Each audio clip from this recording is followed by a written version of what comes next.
You are listening to the Taps and Teas Show, weekly conversations for people passionate about marketing, golf, and craft beer. Marty is the co-founder of Bad Rhino, an award-winning digital marketing agency helping golf and craft beer brands get real results in social media marketing. Here is your host, Marty McDonald. All right, everybody, welcome back to another episode of Taps and Teas. And as we keep plugging along, over the past year, sometimes I feel like a broken record where I'm still interviewing some marketing buddies of mine, still interviewing some new people in terms of the golf world and the beer world. But hey, we just keep pressing on here, and it's been a lot of fun connecting with these people from all around the country. And today, we got an awesome guest. I'm pretty excited. We're members of Mastermind. I only bring people on here that I know. I only bring people on here that I know do good work in the marketing world because, everybody's searching for that agency, that help, especially in 2021, where they're trying to figure some things out in an ever-changing world. But today I got Duncan. And I'm really excited about that because Duncan runs Firebelly, so what he does in the agency world is not much different than, what we do at Bad Rhino. But at the same time, it's always interesting to hear different perspectives. And Duncan always has a good idea, a good concept, for his clients, but also in the mastermind groups, always brings great ideas. And one of the things that he's always talking about for social media and just digital marketing in general is always make sure that you're strategic, right, in what you're doing. But you want to build things around everything that you're doing for your brand to be responsive on social and make sure things are moving the right way. He's a high-level strategist within his organization. He brings the fire to the belly, I guess we'll call it, for lack of a better term. And from at that point, I think it's a good spot to let Duncan introduce himself. Duncan, you there? I can hear you laughing. Marty, I'm so happy to be here on Taps and Teas, my man. Thank you for having me. I am many things, and I'm happy to be friends with Marty. And Marty, I always enjoy your perspective. You and I have both been doing this for a long, long time.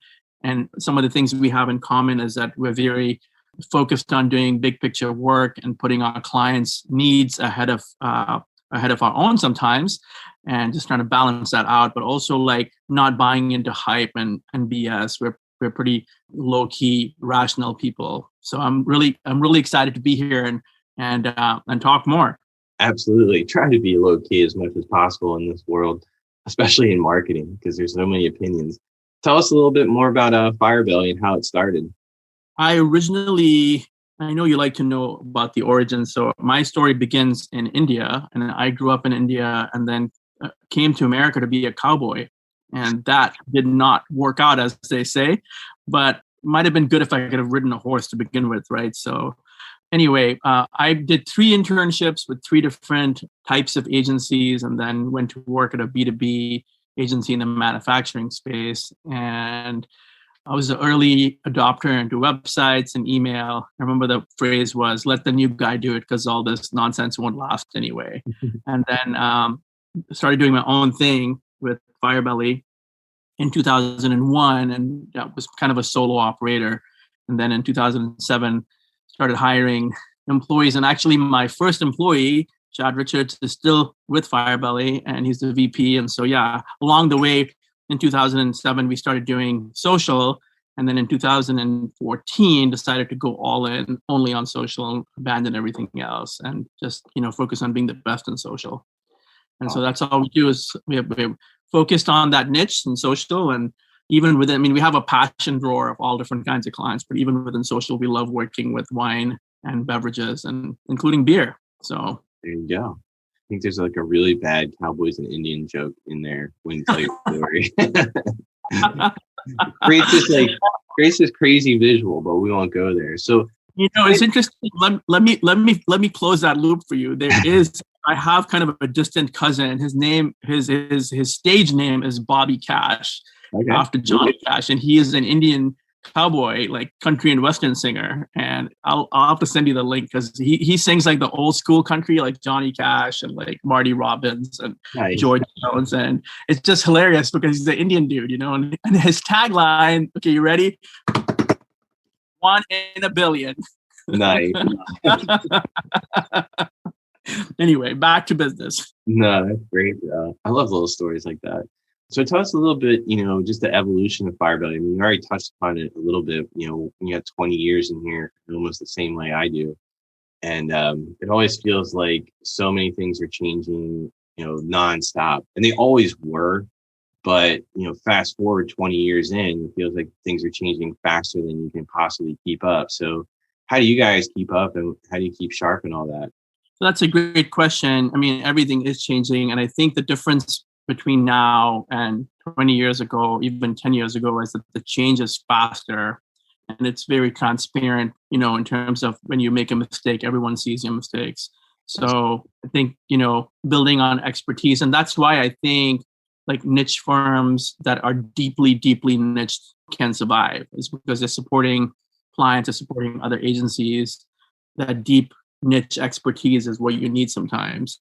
So I think, the difference in the social media marketing agency space is, well, I'll say, first of all, there's a lot of people with, planes and Ferraris in their ads, right? And they're coming at you hard and fast. And how poor their approach to marketing shows, because I'm not even a good client for those people because I own an agency, but they're hitting me up too.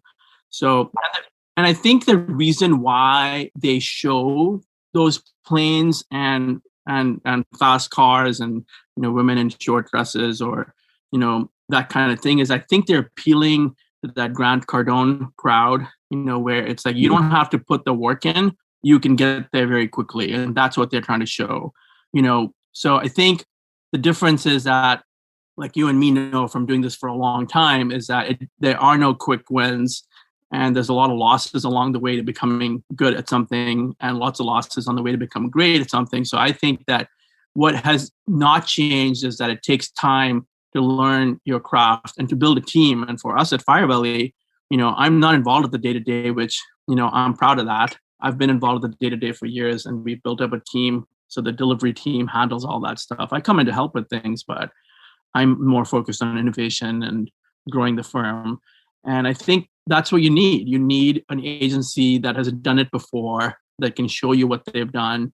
They're not focused on awards. They're focused on work they've done. Mm-hmm. And I think that's the key, So it's like when you say to them, hey, what happens if this happens? If they don't know, they're going to tell you they don't know, but the likelihood is they probably do know. It's so true. You're seeing that guy, right? He's wearing a white jacket and he's got a black t-shirt and white pants on. He's standing next to a red Ferrari. Yeah. Every once in a while, and this is just sort of take a 2-second aside here for everybody that's listening. This kind of like agency talk. Bad Rhino's been around in that form for 11 years, which feels like 100 years some days, and it feels like 10 minutes other days.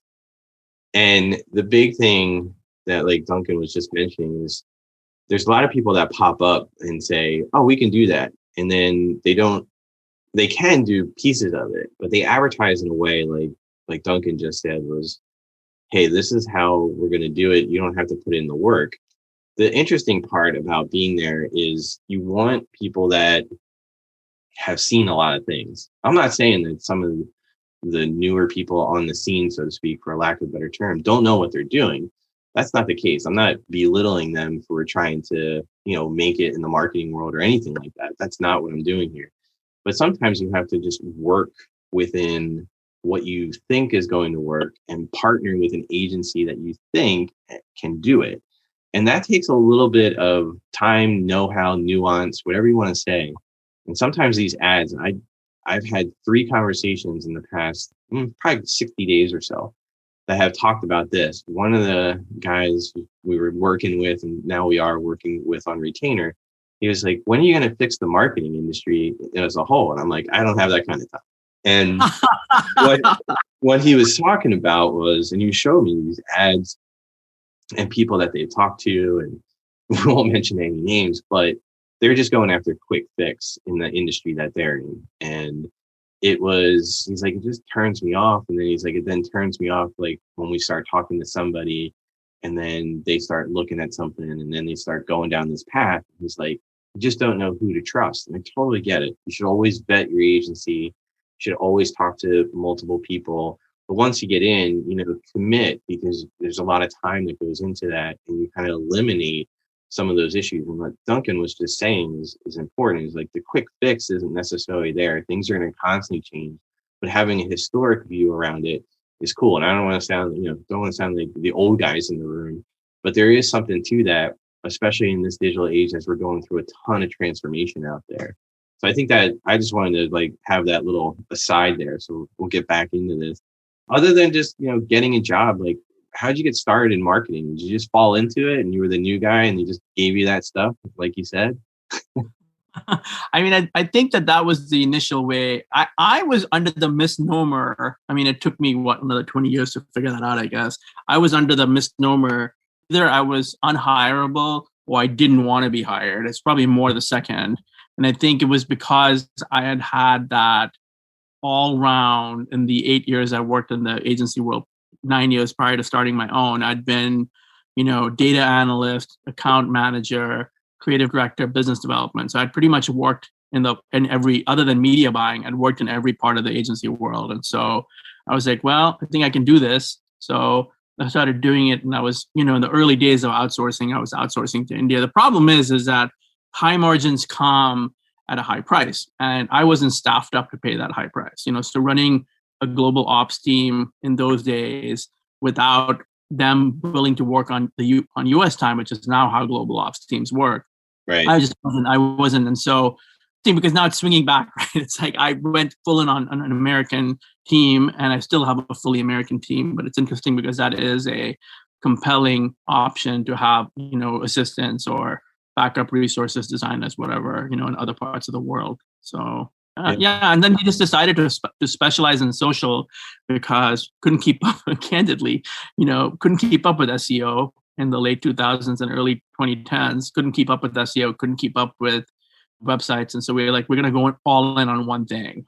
That's kind of where it all came from. And then that's what we built up our team around, is like, a team of specialists who, know how to get people to recognize something, know how to get them familiar with something, know how to get them engaged and try something, and then move them down the funnel, whether it's to a website or, to a store, to spur trial.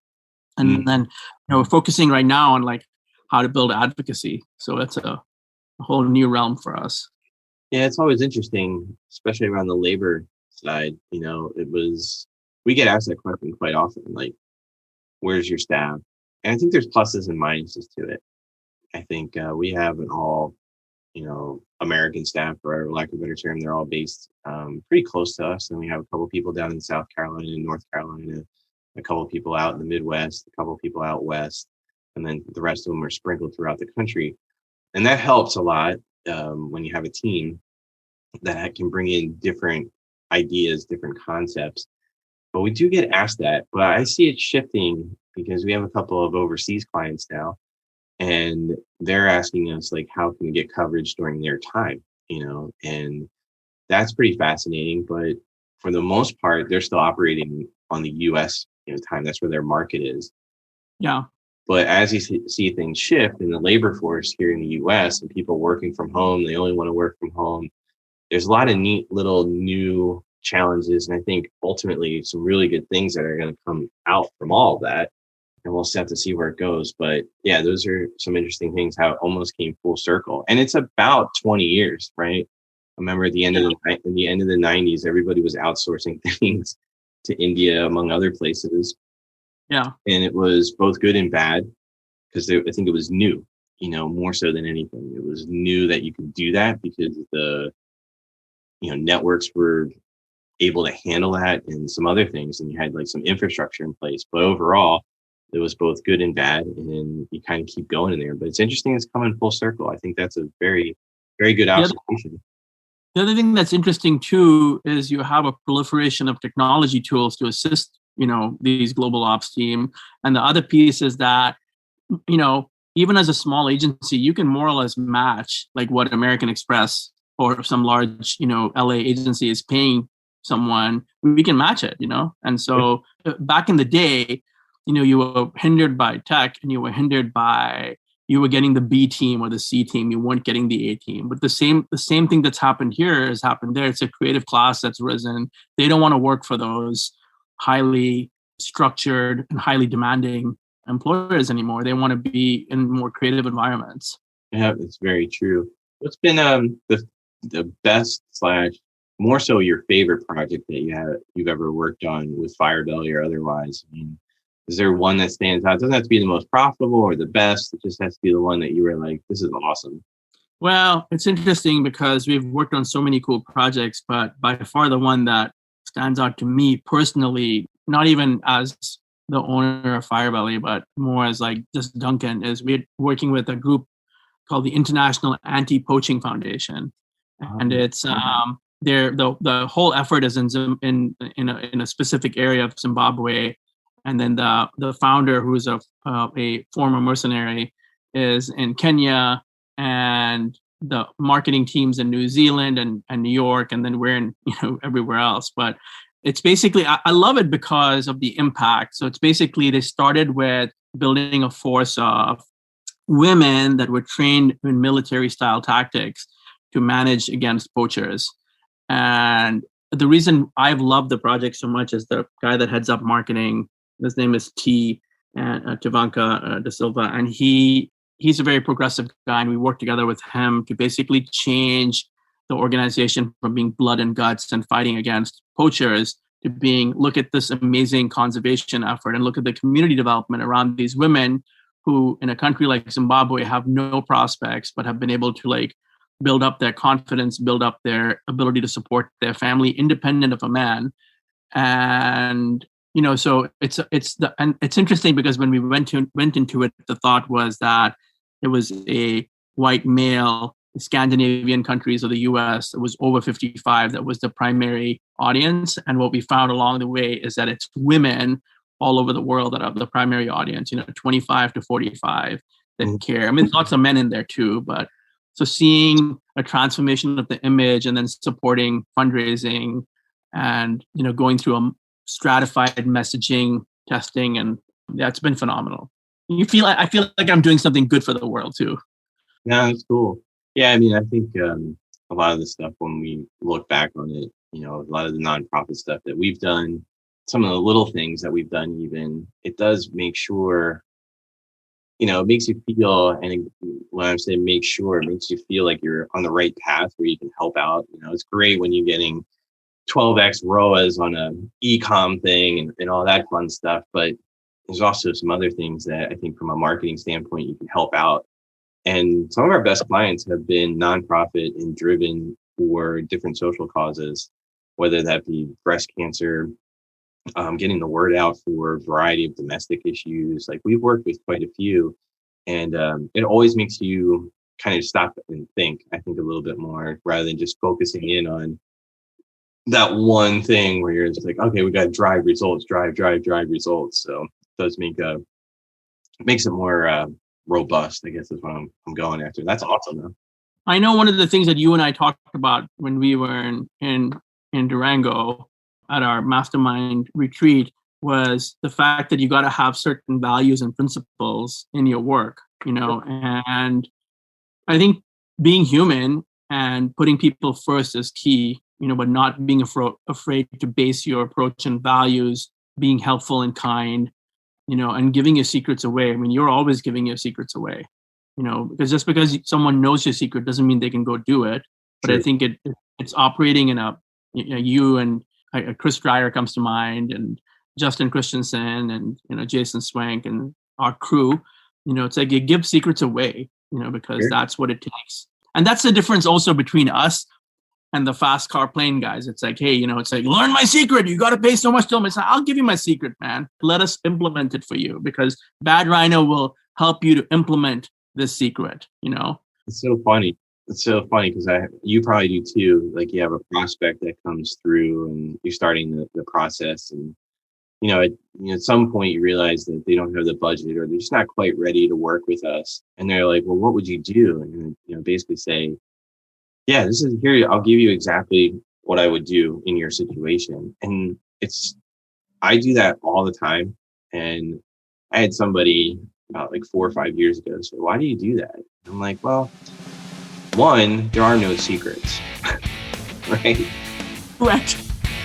Hey, if you're enjoying what you're hearing on the show and want more, head on over to tapsandtees.info and get our free report with game-changing tips and strategies straight to your inbox.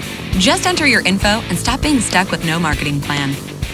People think it's the patience, and then I would say patience is number one. Like I have so many clients over the year, I could rattle them off, where they get to like month or day 91 and they're like, okay. We've seen some things, but when are we going to really like hit a home run? And I'm like, like, what do you expect? Like, it's a process. Then we have other clients that are really patient, and then they start to see it. Like, they see little things in month, 1. They see little things in month 2, little things in month 3, and then they're like, okay, I can see where this is going. And there is no secrets. It's just following a pattern and adjusting, and then taking that pattern or process that you have and making it work for them. But I was talking to somebody the other day, and I spent probably a little bit too much time, but I was like seeing the path he was going down, and I just felt like, I was like, hey, let me just save you some time. And I mapped him out everything. And I'm like, I don't think you can afford for us to do it, but I'm like, you might be able to figure out ways to get that started. And I've done that. And like I said, a couple of years ago, 4 or 5 years ago, somebody asked me why. A lot of those people wind up coming back, and they say, hey, I really appreciate the time. This is where we're at. And we also have been doing okay with it, but we're ready for you now. And I think that is a big thing with agencies and marketing and everything, or almost anything you do. Is just, there's no secrets. There's a little bit of hard work and a little bit of patience and a lot of testing. I mean, it's interesting because some of the kind of DNA that we share is that, social is the only door open to some brands. Like a lot of brands can do email, and they can do microsites, and they can do, location-based advertising and all kinds of cool stuff like that. But some brands can't, right? It's like, doesn't matter, even massive brands like Callaway or like Brooklyn Beer, like they have big budgets, but everyone has constraints with their budgets. So, you're going to do something on a tight budget regardless of who you work for. So It's interesting. I've got a cheeky comment to make, Marty. Right? It's like when we have these conversations with people, right? And it's like, size means nothing. It's like, listen, we don't care about the size of your audience. I just had to throw that in there. I know that you're a pull no punches kind of guy too. And I love telling people that on the phone. It's like, we want to grow our audience. Why do you want to grow your audience? Why? Right. Like, what's the reason? Like, you're not doing anything with your current audience. Yeah.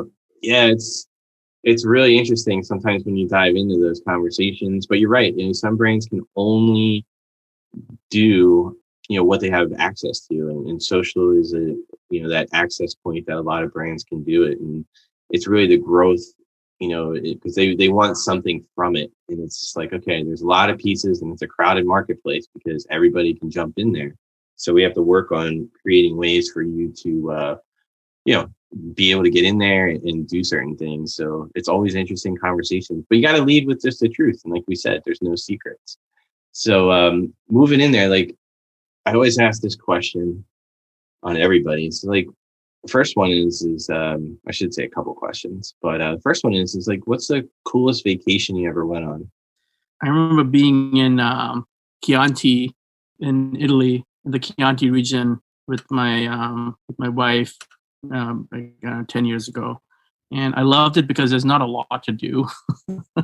You wake up and you go to you go for a walk, and Italians have amazing food at every meal. So you have a cappuccino and you eat something, and then you go for another walk, or you go check out a winery, and you come back and you have like a meal that starts at 1 and you're still eating at 3. And then you go do something and you're eating again. And so I like low key vacations with lots of food and naps and booze. So same thing in Mexico. I went to La Isla Olbos, which is like in the Mexican Caribbean. And you go to the pool, you go to the beach, you eat, you sleep, you drink, you do it again. Mm-hmm. So I don't need to be rushing around anywhere and doing any of that. It's like I'm happy with a drink in my hand.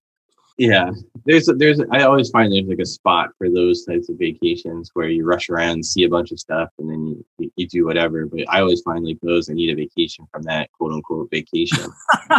Well, I'm more along the lines of vacationing like you just described. That to me is a good time where you get up whenever in the morning, have like a big meal, take a nap, maybe then get up, have a couple of drinks, take another nap, and then kind of rinse repeat for like 5-7 days. I get bored of that though. I mean, but at the same time, that's kind of like definitely better relaxation than running around like crazy trying to see everything. Yeah, I'll pass on to see everything. Cool. I know you're more of a wine guy than a beer guy, but do you have a favorite beer? We've done work for breweries in the past, and my wife is a beer drinker at heart, and so it's probably a combination of her and my own taste. I just really like sours. I like Belgian ales, any kind of a Belgian ale. Although I have gotten sucked into this whole seltzer thing lately. Yeah. I like seltzers. Former client of ours, Upland Brewery's got a whole line of seltzers that they brought out that are super cool. It's like they're kind of beer-ish. They're refreshing. They definitely taste the hops, but I'll tell you, the one drink I came prepared at this way. The one drink that just knocks it out of the park for me is a company called Hop Water, and it's a former Fiji guy. It's sparkling water with a taste of hops, and then they got a bunch of nootropics and adaptogens, so you can get catch a little natural buzz, but you can drink it any time of the day, right? And so it's like what I can drink a refreshing beer for breakfast, and there's no alcohol, no gluten, and no sugar. So. But I love classic cocktails too. Any kind of a classic cocktail. I don't like sugary cocktails. Just like give me the booze. Yeah, no, I'm there with you. Especially as I get older, I'm more into just give me the booze. Like, yeah, the seltzer part is interesting, and the ones where they're infusing hops in there is pretty interesting. And it's funny. It's like how much people enjoy drinking the hops, right? And it's a different spin on it, and it's, just something that's a little bit, I don't even know how to describe it. It's something I never thought, let's put it that way. I've never thought I would see like, oh, they're using hops to just create some sort of water.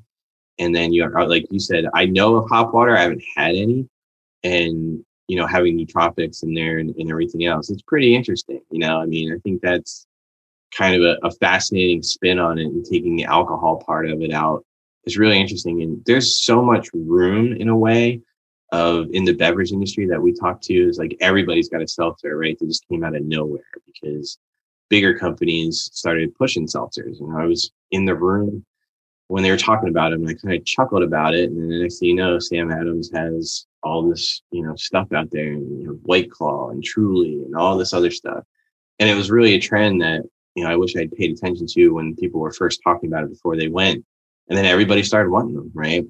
And I find it different, if I'm going to have a sparkling beverage, instead of getting like a canned seltzer, I'd still rather just have, vodka club with some lime and some lemons in there, To me, that's like just as refreshing, and it feels better, and it's not as bubbly, And sometimes the seltzers, not all of them, but some of them are, just as bad for you than beer. They have a ton of sugar in them, So it's interesting the way it's shifted over the past couple of years, but I kind of like it. Duncan, you play golf or no? I'm a failed golfer. I used to play frisbee golf.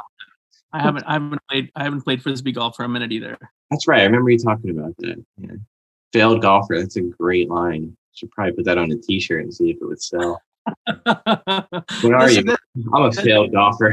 A little bit of confidence to that one, right? Because most people are so sort of like courageous about their shitty golf, right? It's like, oh well, I'm doing this and I'm doing that. It's like you're not good. It's okay. It's okay. I mean, I try and play as much as possible, as you know, but I also understand where I'm at. I just signed up for a year-long book of lessons. And I'm actually going to a golf academy, it looks like in September, I think. I'm still waiting on some reservations there. And the interesting part is like, doing the initial intake, they're like, well, why? And it's like, well, I don't want to suck as bad as I suck right now. Right? Now, I don't want to suck as bad. right. It's so funny because I've been playing golf for almost 34 years. And it doesn't look like that. But then sometimes it really looks like I've been playing for 34 years.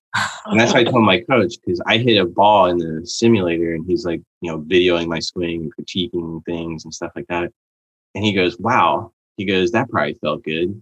And I go, I know what it feels like to hit a good one. I just can't replicate it enough to feel good about my entire game. He's like, all right, let's work on that. And it's pretty interesting.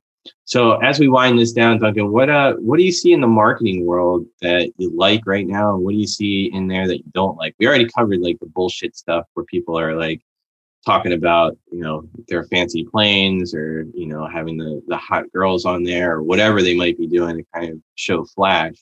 But outside of that, what do you like that's going on and what don't you like that's going on? I mean, I think that let's continue on the I don't like before we come back to like. I mean, I think that, I'm in my list of like things that I always talk about. I'm going to take one from you and I'll attribute it to you. Patience is key. There's just a lot of impatience out there.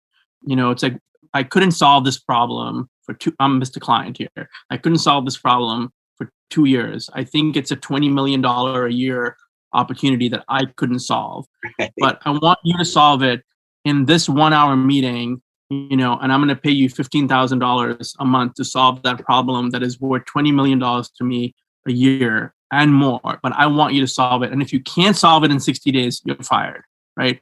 So, I mean, I actually, when I'm talking to people, I'll pre-qualify them and basically ask questions about patience because it's like, hey, listen, I can't own it all. I mean, I'm a gun for hire. My team is a bunch of guns for hire. We can come in, but we can't solve everything, especially we can't solve a bad product, right? So those expectations I don't like. What I do like is I do see a tremendous reliance on keeping it real. I'm not going to say authenticity. I'll say keeping it real, like keeping it real.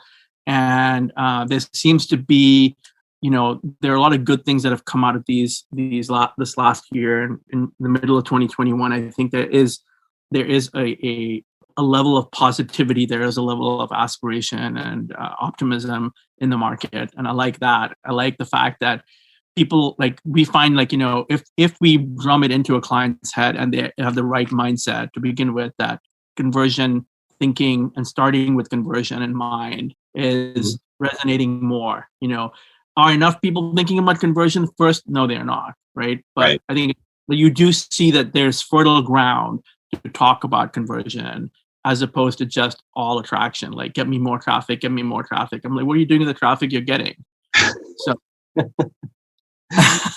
so all right, yeah, no, that's funny. It's like, get me more traffic, get me more people, and then I'm like, all right, so we're still in the testing phase here. And they're like, well, what do you mean? I'm like, well, you're getting traffic, but you're not getting conversion. So you're getting interest, but then the interest isn't converting. So this is part of the equation.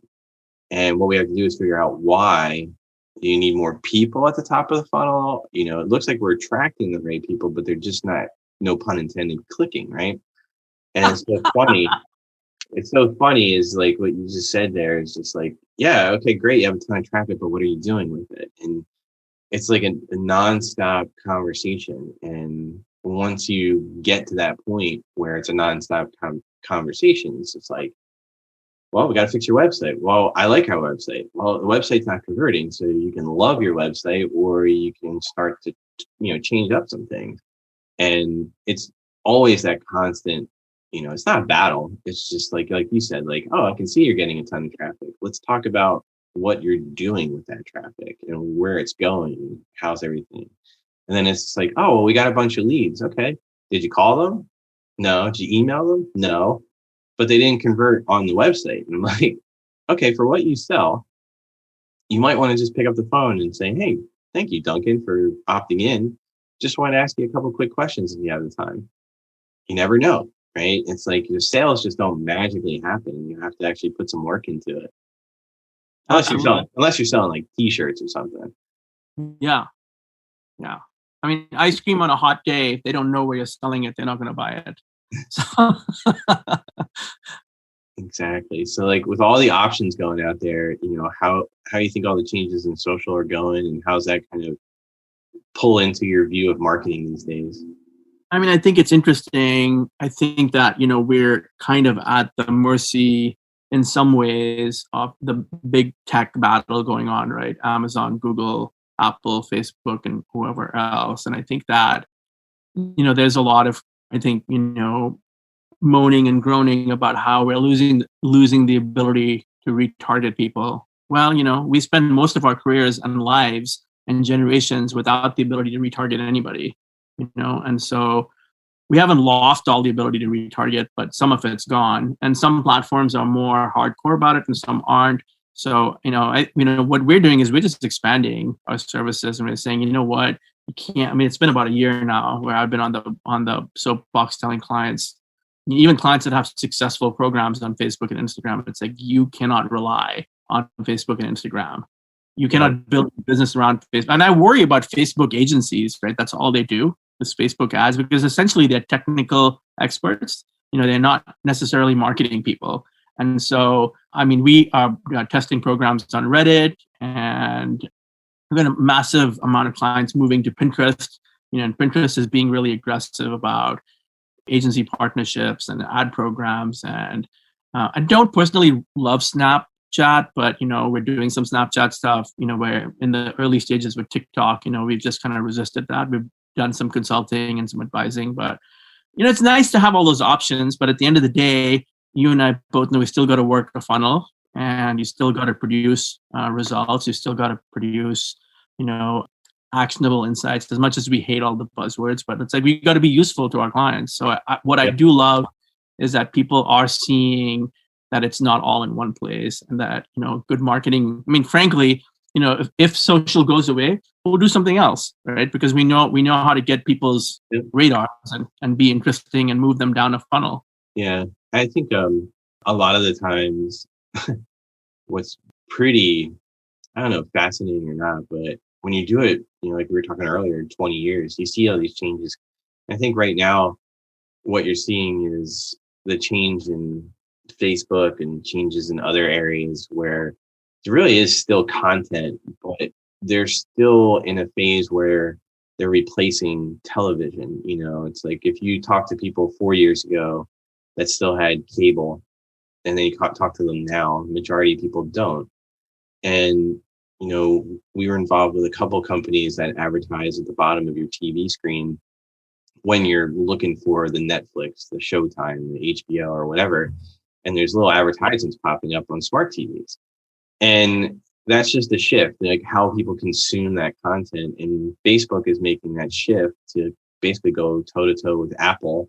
And that's why Apple, lobbed that over to them. Like, hey, we're going to put this on our iPhones now, so that they can't track, and then it adjusts everything. But the one thing that always kind of comes out from it is that, marketers will adjust, and you'll get that in there. Just like you said, how to capture that information and move from there.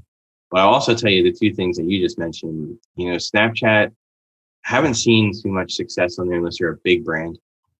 But Pinterest has been something that is rapidly growing, and some really interesting stuff going on there. So 2 good points, man. Thanks. Tell everybody where they can find you, and if you're working on anything right now that they should check out. Something interesting to check out is we have a year ago launched a photography and video services group that's doing stuff just for social. Doesn't matter if you're a client, agency, just need some stuff done for social. That's super cool. But we're at firebellymarketing.com. I'm Firebelly Man on Instagram, Firebelly on Twitter, although I'm pretty inactive on Twitter these days. And yeah, thanks for having me. This has just been really amazing to have this great kind of talk shop. Yep. Awesome. Well, I appreciate your time, Duncan. Everybody go check out Firebelly and what Duncan's working on. He's got some great projects and some great past things that he's done. If he can help you out, then please reach out to him. We'll go from there. On the next episode, we have we're back to golf and beer again. It sounds like I'm a broken record every time I say it, but this past year has been a little bit different in a variety of ways. So see you soon on the next episode of Taps and Tees. Thanks, Duncan. Talk to you soon, Marty. This is thepodcastfactory.com.